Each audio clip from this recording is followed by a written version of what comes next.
Students,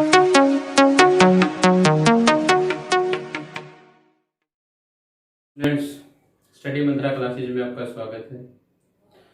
हमने पहले जो वीडियो बनाई थी उसके अंदर हमने दो फंक्शन किए थे, ग्रेटेस्ट इंटीजर फंक्शन किया था हमने और मॉडुलस फंक्शन किया था।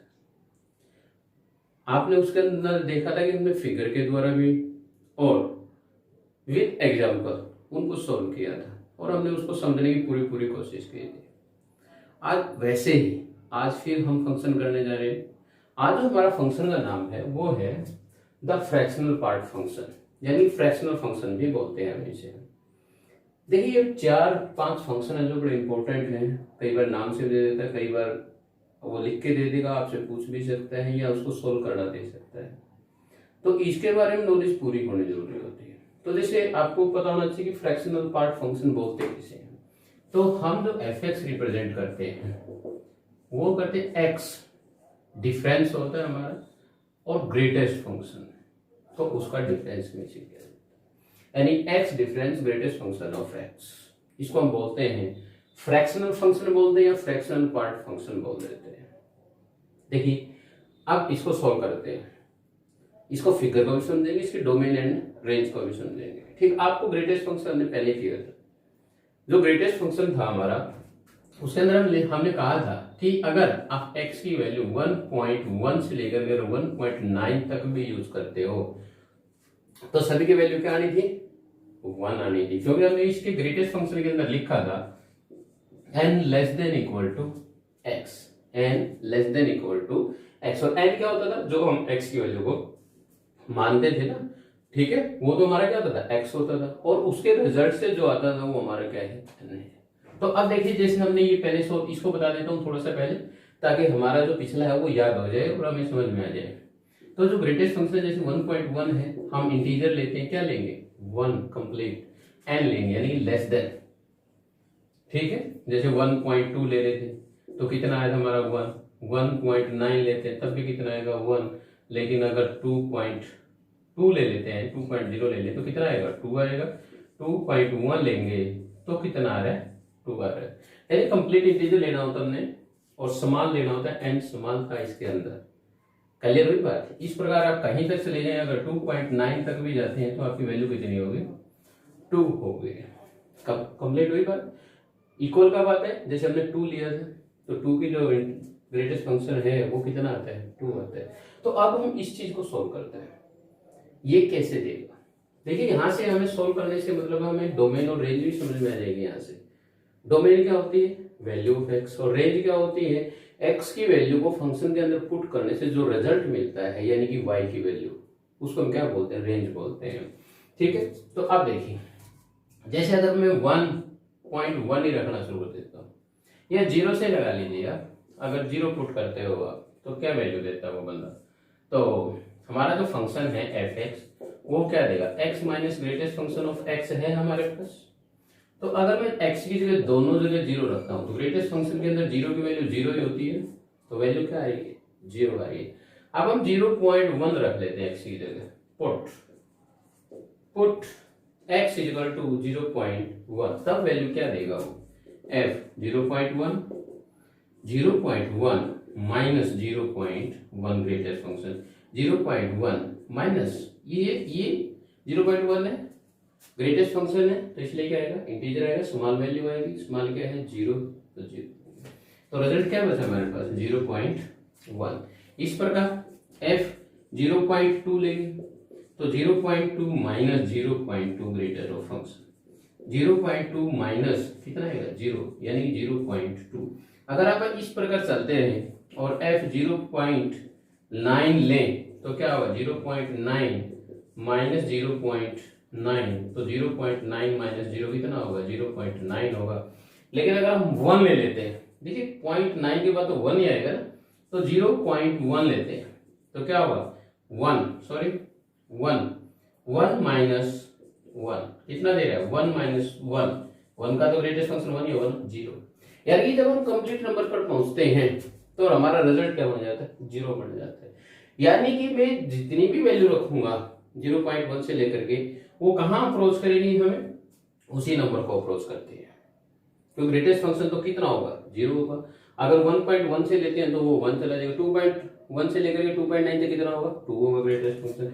और माइनस करेंगे तो हमारे पास जो वैल्यू आएगी वो कितनी आएगी, उसके अकॉर्डिंग आएगी जो आपको फंक्शन दिया गया है। मान लीजिए कि हम 1.1 लेते हैं, एक बार फिगर को बाद में स्टडी करेंगे, ठीक है ना। एक बार इस सब्जेक्ट को पूरा क्लियर कर लेते हैं, 1 से लेकर के चलते हैं। अगर 2.1 में f के अंदर रख देता हूं तो कितना देगा, 2.1 minus greatest function of 2.1। 2.1 minus कितना होगा, ग्रेटेस्ट फंक्शन में तो 2 आएगा ना, तो वैल्यू कितनी आ रही है मेरी, 0.1। अगर मैं f 2.2 लेता हूं तो 2.2 माइनस 2.2 का greatest function, 2.2 minus 2 equal to कितना है, 0.2।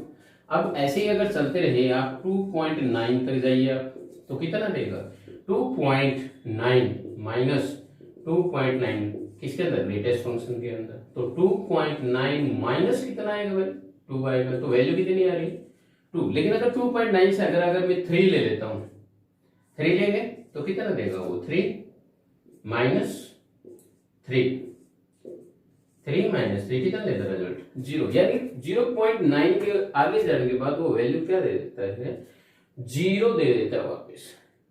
यानी कि अगर मैं इनकी बात करूं, देखिए अगर मैं फिगर के अकॉर्डिंग कर देता हूं इनकी बात, तो देखिए फिगर क्या बना, जब मैंने 0 से 0.1 यानी 0 को लेके और 0.9 तक ली थी, तब जो मेरी वैल्यू आ रही थी वो क्या आ रही थी, 1 2 3 4 5। तो जब मैं 0 ली थी तो वैल्यू 0 ही आई थी। और 0 से लेकर के कहां तक गए थे हम, यहां तक गए थे।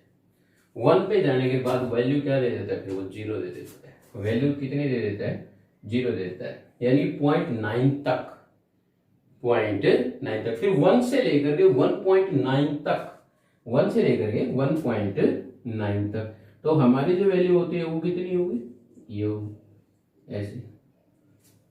फिर हमने 2 की टेबल भी की है ना, देखिए 0.9 आ रही है वैल्यू, किसकी आ रही है ये वैल्यू, y की। किसकी आ रही है वैल्यू, ये y की, ये 1 ये 2 3 4 5। y की वैल्यू हमेशा कहां तक पहुंचती है, अप्रोक्सीमेट 0.9 तक पहुंचती है। x की वैल्यू चाहे कुछ भी है वो चेंज होती रहती है, जैसे 2.1 से लेकर के 2.9 तक चला गया, 2.0 से लेकर 2 से लेकर के 2.9 तक जाएगा, तो ऐसे ही जाएगा ना। लेकिन 3 पे जाती है वो क्या हो जाता है, 0 हो जाता है। क्या हो जाता है, 0 हो जाता है। क्लियर हुई बात, डाउट है कोई? तो इस प्रकार ये फिगर है जो ये हमारा किसका फिगर बन जाएगा, ये होगा हमारा किसका होगा, फ्रैक्शनल पार्ट ऑफ फंक्शन का। फ्रैक्शनल पार्ट ऑफ फंक्शन में बात क्लियर हुई। वो कभी भी इसको अप्रोच नहीं करता, 1 को अप्रोच नहीं करता। 1 पे जाने के बाद वो ऑटोमेटिक क्या हो जाता है, 0 हो जाता है। देखिए 0 से स्टार्ट कर रहा हूं ना, 1 के ऊपर, 1 के ऊपर क्या कर रहा हूं, 0 से, क्योंकि y की वैल्यू क्या आ रही है, 0 आ रही है। y की वैल्यू क्या आ रही है, 0 आ रही है कि नहीं आ रही है। तो अगर मैं 1 रखता हूं तो 1 पे भी क्या बन रहा है, 0, 2 पे भी क्या बन रहा है, 0, 3 पे भी क्या बन रहा है, 0, 4 पे भी क्या बनेगा, 0। ठीक है, और यहां पे कितना जाएगा, 1 नहीं होगा कभी भी, 1.9 तक जाएगा। कहां तक जाएगा, 0.9 तक, और ये 0.9 है, तो इसलिए ये जो गोल दायरा लगाया ये 1 के लिए लगाया भाई, 1 नहीं होगा, ये 0 से स्टार्ट हो जाएगा। अगर 1 होगा तो वो, इसीलिए वो यहां से स्टार्ट हो गया। 0 पे था, 0 0 पे, 1 1 पे, 2 2 पे, 3 3 पे, 4 4 पे, 5 5 पे हमेशा है जो हमारा फ्रैक्शनल पार्ट है वो कितना होगा, हमेशा 0 होगा। और y की वैल्यू 0 कहां होती है भाई, x एक्सिस के ऊपर, यहां पे होती है x एक्सिस। तो ग्राफ समझ में आया, क्लियर हुई। तो y की वैल्यू हमेशा कहां से कहां तक होगी, 0 से लेकर के 0.9 तक। 0.9 का मतलब हो गया, इसको क्लोज कर देते हैं। 0 है, शामिल हो रही है ना 0, तो 0 को किस में कर देंगे, क्लोज ब्रैकेट के अंदर, और 1 को क्या कर देंगे, ओपन, क्योंकि 1 तो कभी आना नहीं, 0.9 तक अप्रोक्सीमेट करता है। तो ये वैल्यू किसकी आ रही है, y की आ रही है। और y की वैल्यू को हम क्या बोलते हैं, रेंज बोलते हैं भाई, क्या बोलते हैं, रेंज। तो जो मेरा फ्रैक्शनल पार्ट ऑफ फंक्शन होगा उसकी जो रेंज आएगी वो कितनी आएगी, 0 से लेकर के 1 तक, 0 से लेकर के 1 तक। और मैं कुछ भी वैल्यू रख रहा हूं x की, ऐसा तो नहीं है कि ये नॉट डिफाइन आ रहा हूं, नहीं, ऐसा कोई वैल्यू नहीं है जिससे ये नॉट डिफाइन आता हो। तो हमारी जो x है वो क्या होगी, रियल नंबर होगी। क्या होगी, रियल नंबर। रियल नंबर का मतलब क्या होगा, x का मतलब क्या होगा, डोमेन। क्या हो गया भाई, डोमेन। यानी कि जो मेरा फ्रैक्शनल पार्ट ऑफ फंक्शन है उसकी जो डोमेन होगी वो तो होगी रियल नंबर, और जो रेंज होगी वो होगी 0 क्लोज और 1 ओपन ब्रैकेट, क्योंकि 1 शामिल नहीं होगा, क्योंकि 1 कहीं भी नहीं आ रहा। देखिए 1 पे जाने के बाद तो मैंने बोर्ड डाल दिया, और ये क्या था, ये कहता है कि इसको अप्रोक्सीमेट इक्वल है, लेकिन वो है नहीं। वो वहां पर जाने के बाद तो क्या हो जाता है, 0 हो जाता है, वापिस स्टार्ट हो जाता है।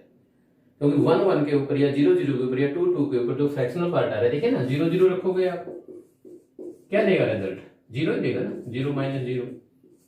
1 रख दो, 1 1 माइनस 1 कितना देगा, 0 देगा। 2 रख दीजिए आप, 2 minus greatest function of 2 minus 2 कितना देगा, 0 देगा। वैसे 3, तो इसीलिए y की वैल्यू जो x एक्सिस पे हमेशा क्या होती है, 0 होती है। तो इसलिए y जब भी कंप्लीट इंटीजर आएगा तो वहीं से स्टार्ट होगी, और कहां तक जाएगा, 0.9 तक।